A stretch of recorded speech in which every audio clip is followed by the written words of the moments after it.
माद है वो क्या कुछ कहता है, जरा आप बताइए। वो साफ साफ कहता है कि ये वर्णवाद व राष्ट्र बनाने के लिए विकारी संघ जो है ये निरंतर एक रणनीति के तहत काम कर रहा है। नॉनवेज बहाना है युवाओं को भड़काना है, ये आप समझ लीजिए। और इसके मूल में जो है वो है इनका कि ये देश में जब वर्णवादियों की सत्ता थी तो पढ़ने लिखने के नाम पर कितने जुल्म होते थे, कान में शीशा तक डाला जाता था। ये उसी की व्यू रचना है। और ये व्यू रचना इसलिए भी है कि ये छात्रों के लिए जो शिक्षा में कैंपस का एक जीवन होता है उसको ये खत्म करना चाहते हैं। और वो जीवन क्यों? कैंपस का या कैंपस में जो छात्रों का विमर्श होता है उससे एक समझ का निर्माण होता है। वो समझ जो है वो किताबों के परे भी होती है। किताबें वहां एक संदर्भ होता है, लेकिन जो शिक्षित का या निर्णय लेने के पहले की जो समझ निर्माण होती है वो समझ विश्वविद्यालय के कैंपस में हर छात्र के अंदर वो अंकुरित होती है। ये चाहते हैं कि वर्णवादी चाहते हैं कि वह यहाँ जो है वो क्या नाम है विमर्श नहीं हो, यहाँ बहस नहीं हो, यहाँ केवल घंटियां बजे और उन घंटियों से सारा ज्ञान ब्रह्म ज्ञान इनको प्राप्त हो जाए। ये एक पहली बात। दूसरी बात ये है कि जी क्यों मैं भाई आपकी भी एक बात से कि कांग्रेस के नेता के नाम पर नहीं है ये विश्वविद्यालय, ये भारत के प्रथम प्रधानमंत्री के नाम पर है। इस बात को भी हमें ध्यान में रखना होगा।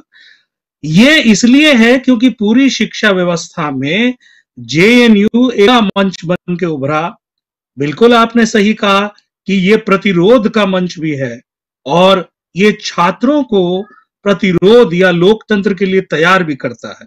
अब चूंकि वर्णवादियों को तो वर्चस्ववाद चाहिए, लोकतंत्र चाहिए नहीं, इसलिए इन्होंने ये टुकड़े टुकड़े गैंग का शगुफा जो है फैलाया। जब कल जो रामनवमी के दिन ये क्यों किया गया, इसकी जड़ में है यूपी का चुनाव। जड़ में यूपी का चुनाव क्या है? आप लोग कहेंगे कि चुनाव तो जीत गए, लेकिन चुनाव में हिंदू मुस्लिम का कार्ड नहीं चला। कैसी भी धूर्तता बेईमानी से वो चुनाव जीते, इससे पूरा संघ जो है वो हिला हुआ है। सत्ता तो मिल गई, लेकिन जो आधार था कि 80-20 का वो आधार इनका खसक गया। अब ये क्या करना चाहते हैं? अब ये क्या करना चाहते हैं कि ये जनमानस में जो भाव होता है, यानी कि जिसको ये कुल मिला के आस्था कहते हैं, उसका खेल खेल रहे हैं। और आस्था और तर्क, जो आप शुरुआत में आपने कहा कि विमर्श और तर्क, आस्था और तर्क का 36 का आंकड़ा है, क्योंकि जहां तर्क है वहां आस्था कभी भी स्टैंड नहीं करती है। और एक बात ये समझनी है कि इनका ये भी शगुफा हो गया कि मांसाहार जो है वो भी निकल गया, क्योंकि जैसे ही वो दिल्ली में जो म्युनिसिपैलिटी के चुनाव के लिए इनके किसी एक छुटभैये नेता ने कहा कि दुकानें रामनवमी के समय में बंद कर दी जाएं, तो वो भी सब इनका भांडाफोड़ हो गया कि 80 से ज्यादा प्रतिशत लोग जो है वो मांसाहारी हिंदुस्तान में या भारत में। तो कुल मिला के ये छात्रों में वो नफरत पैदा करना चाहते हैं जिससे कि ये छात्र बोल नहीं पाए। जैसे जेएनयू में जब टुकड़े टुकड़े गैंग का और कई छात्रों को जेल में बंद कर दिया गया था, उसी समय बाकी विश्वविद्यालयों में जब छात्रों ने विरोध किया तो रोहित वेमुला का नाम उभर के आया और उनको आत्महत्या करनी पड़ी। और इनका डेस्परेशन ये भी है कि 2 साल के बाद कैंपस खुले हैं और कैंपस अब इनका विरोध कर रहे हैं, इसलिए इन्होंने ये बहाना ढूंढ करके छात्रों को लहूलुहान किया है। और इसका और भी एक तीसरा कारण है। तीसरा कारण यह है कि जो नौकरशाह है, जो पुलिस है, जो बाबू है, जो न्यायालय है, वो इनकी मुट्ठी में है। नहीं तो क्या है कि पेगासस का मामला जो है बार बार सुनवाई के लिए टाल दिया जाता है। ऐसा क्या हुआ था कि सीबीआई के डायरेक्टर के हक में न्यायालय ने चुप्पी साध ली? ऐसा क्या हुआ कि बार बार सुप्रीम कोर्ट में केसेस डालने के बाद भी इन पर कार्रवाई क्यों नहीं हो रही है? बंद लिफाफे के नाम पर कुछ खेल चल रहा है।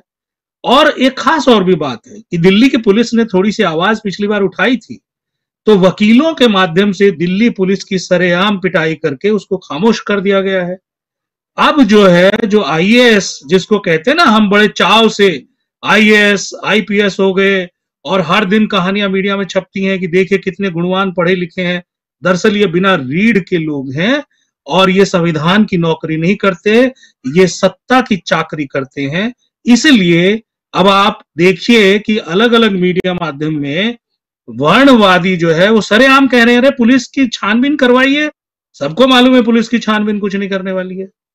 और पुलिस की छानबीन होती तो पिछले 2 साल पहले जो हंगामा हुआ था उसकी रिपोर्ट आ गई होती और वर्णवादी विकारी संघ के जो छात्र हैं वो जेल की सलाखों के पीछे होते।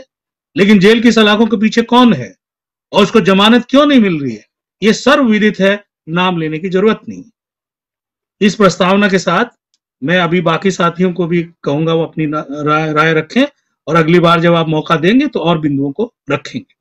बिल्कुल मंजुल भाई, बिल्कुल सही कह रहे हैं, बहुत सारी बातें